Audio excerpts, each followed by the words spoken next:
Welcome to 5 Reasons That You Lose Your Football Bets. In this video, we're going to look at certain patterns, certain habits a lot of people have, including us, try to eliminate bias, try to do true analysis and looking at wagers and not just maybe emotional reactions. So, of those 5, we're going to start off with reason number 1, losing habit number 1, betting on your favorite team. So for us, I'm a lifetime Houston, why I don't know, Texans fan. Originally was an Oiler fan, so I do not bet on the Texans. Several of the staff here, ladies, are Dolphins fans.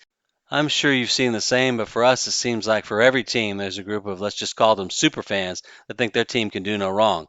Kind of like these guys right here talking about their team. Home to a certain team which come January will run roughshod over the competition in Super Bowl 26, a team that is known as the Bears. The Bears. We recommend that you bet against your team, not on them, not players. I'm talking about fans. Lions road trips, for example, we knew they would struggle on the road up till this year where they beat Kansas City. We had an 8-0 record betting against them. It became comical because there was a pattern in that where if they won, it was great, but otherwise we profited from it. And before we get to losing habit, too, just a reminder, please subscribe to our channel. We do the weekly NFL picks. We're going to start adding college picks, highlights, sports travel, and then wagering advice such as this video here. Losing habit number 2, chasing lines. We read this quote somewhere and love it. Bet a number, not a team. So what we do is we calculate expected lines a week before they're released, and we set a point spread limit, a number and a side we're looking for. And if those lines come out and they match that, we go with it. Otherwise, we avoid it. It's difficult to do this, but we prepare a full week ahead. We release our video on Wednesday before the current week's games are played because we don't want the impact of these games to affect the line. So we get our calculated line of what it should be in our mind. For example, we calculated an early line of Detroit -3 in the game against Seattle, but then when Detroit won, Seattle lost, the line opened at Detroit -5.5, sometimes 6. 3 points of value. And this applies to totals also. One of the games week 1 we loved as an under was Philadelphia at New England.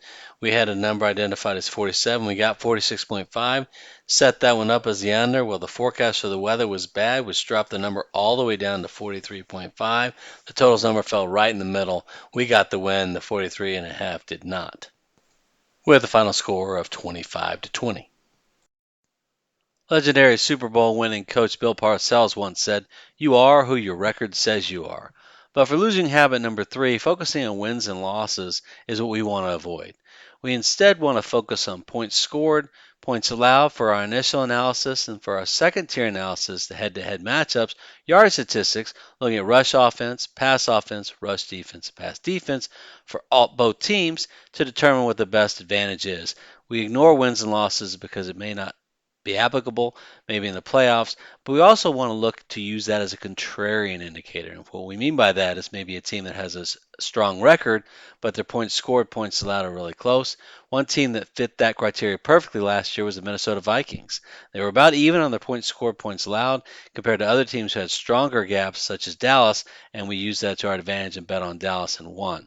For losing habit number 4, that is ignoring when the game is played. Now, we don't mean when as far as where it is in the schedule, time of day, whether it's a early game, late game, Monday night, Tuesday night. There aren't any Tuesday night games. Be Thursday night. We're talking about travel. Are there back-to-back road games to play? And then really relative strength. Ignore the injury report. Sometimes there's so much gamesmanship with those. You don't really know if key player is injured. Look at a game for us this year, one of our toughest losses, week 2. We took Cincinnati, even though we should have been smarter about that. Burrow with his calf injury, he was clearly not 100% healthy. It was a close game. They only lost by 3. This is one of those scenarios where we should have used common sense and assumed Burrow was not 100%. Losing habit number 4, we believe it's a losing habit because it's very difficult. In fact, we're currently working and they're currently in production several videos in which we talk about various features of this one same rule. One of which is the trap game, one we call what's the game setup. That's looking at all sorts of factors that affect teams as far as their motivation, not even touching on injuries. So look for those breakout videos to be released soon. And next we have losing habit number 5, not noticing where a game is played. So what we're talking about here is home field advantage. And while in the NFL we're seeing maybe more road underdogs win, we still think the home field advantage is important. This is why teams play for it all season, right? You don't want to be on the road. At certain setups we'll talk about later where the road team has an advantage. But look at this divisional matchup, for example. Bengals at Browns, Browns at Bengals. The home team has won the last three straight. We see that pattern continuing, especially with teams that have different surfaces. But we think it's very important to pay attention where a game is played. Is it an international game? Is it played in London? Is it in this year? It's going to be, I believe, in Frankfurt. And then we talk about in our breakout video, Underdog Corner, certain scenarios where home field advantage may not be as significant. We see that a lot in division rivals and teams with the same surface. One thing we've learned doing this for over 15 years is that home field advantage used to be a static number. Used to be about 4 to 5 points on average, maybe 3 to 5 was always given to the home team, but we see it being far more granular than that. And in our breakout video, we're currently working on football X factors. We look at what influences that number, and we look at extreme weather, time zone changes. We've heard a term recently, short road underdogs. There's something to that. If teams are geographically close, such as Green Bay go to Chicago, that's not that big of a home field edge. It's a 2 hour drive away. Compare that proximity to a team having to go all the way from the West Coast to the East Coast to play, and you're going to see a big advantage there. And that's what we look for. Say again, coupling that, a West Coast team going to East Coast team may be experiencing weather. So say you're a Southern California team, Northern California team going to New York, Foxborough, Buffalo, in November, December. Are you ready for those conditions? I don't think so. As opposed to what we said already, a team like Green Bay going to Chicago, Chicago going to Green Bay, not much of a contrast there.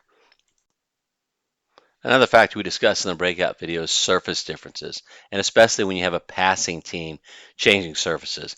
One of the reasons we created a breakout video talking about the Bengals-Browns games, how we were picking the Browns, we loved the surface difference and how it would slow down that passing team, the Bengals with Joe Burrow. We know that affects timing, throws you off, and in this game, just total luck, it rained, which even slowed the field down that much more.